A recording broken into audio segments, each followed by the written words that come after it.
பல முறை நாம் வணங்கி மகிழ்கிற ஒரு திருத்தலம் கச்சி ஏகம்பம். அந்த கச்சி மாநகருக்குள்ளேயே 5 திருத்தலங்கள் உண்டு.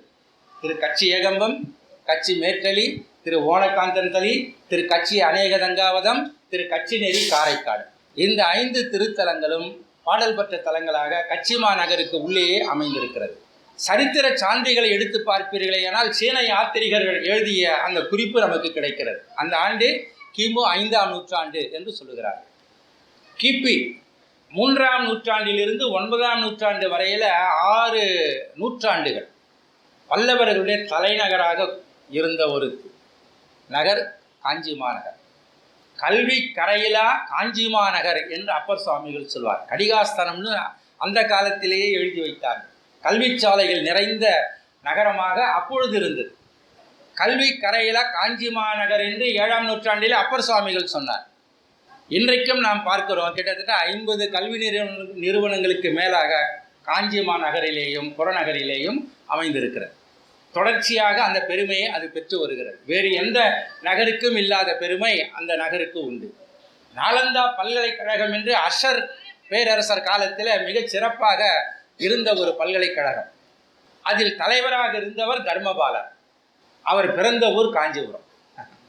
அந்த பல்கலைக்கழகத்தில் மிகப்பெரிய பேராசிரியராக, புகழ்பெற்ற பேராசிரியராக இருந்தார் தின்னாகர் என்ற ஒரு அறிஞர். அவர் பிறந்ததும் காஞ்சிபுரம் தான். பௌத்த சமய தத்துவ நூல்களை உலகுக்கு வழங்கிய தத்துவ ஞானி போதி தர்மர் தோன்றியதும் காஞ்சிபுரம் தான். அது மட்டுமல்ல, திருக்குறளுக்கு இன்று வரையில் மிகச்சிறந்த உரை என்று போற்றப்படுகிற பரிமேலழகர் உரை என்று சொல்லுகிறோமே, அந்த பரிமேலழகர் அவர்கள் தோன்றியதும் காஞ்சிபுரம் தான். சமய பார்வையிலே பார்ப்பீர்களேயானால் சாக்கிய நாயனார், திருக்குறிப்பு தொண்ட நாயனார், ஐயடிகள் காணவர்கள் இவர்கள் அவதாரம் செய்து பேறு பெற்ற ஒரு திருத்தலம் அந்த காஞ்சி மாநகர்.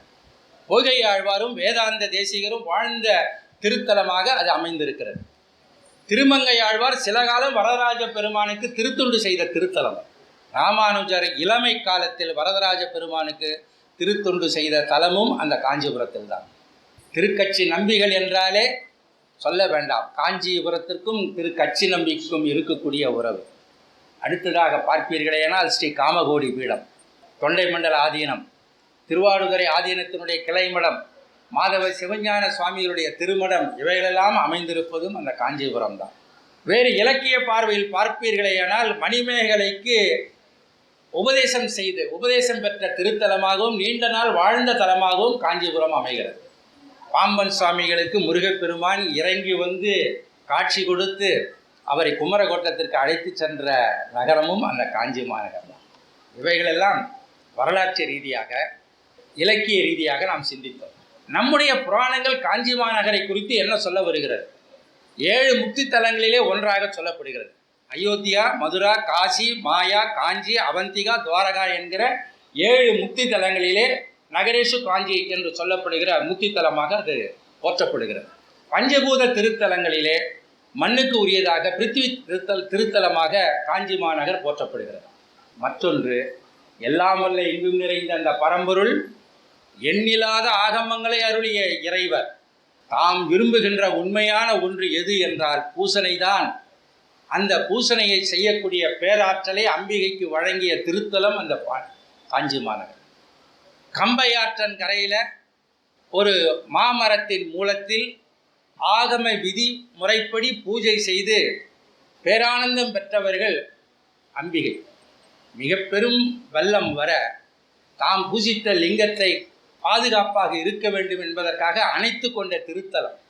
இறைவனுடைய பேராற்றலின் தன்மையினாலே தினம் 32 அறங்களை செய்து கொண்டு வருகிற ஒரு சிறந்த திருத்தலம் அந்த காஞ்சி மாநகர்.